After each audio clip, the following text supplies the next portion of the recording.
Tempranillo has got several names in Spain. It's mostly a grape variety that you find here.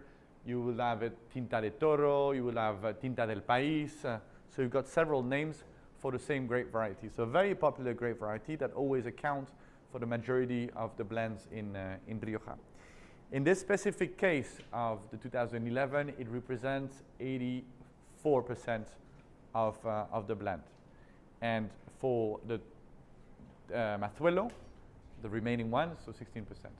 So the fact of using those two types of oak really helps us to get also a better diversity of texture than only using one.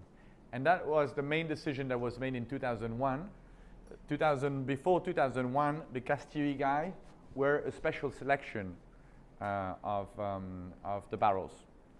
And it has been evolved in 2001, knowing that most of the barrels that was taken in the blind tasting when choosing the blend of the Castillos were coming from La Plana. They decided to go exclusively with those two grape varieties from La Plana. So before, you also had a bit of Grenache or Garnacha and a bit of Graciano within the old Castillo Ygay. But if you come back to Castillo Ygay in the time, you take like 1925 Castillo Ygay. 1925 is a decanted legend.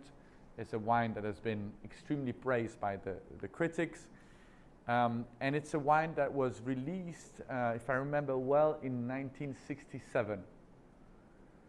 So imagine from 1925 to 1967, the time that you have.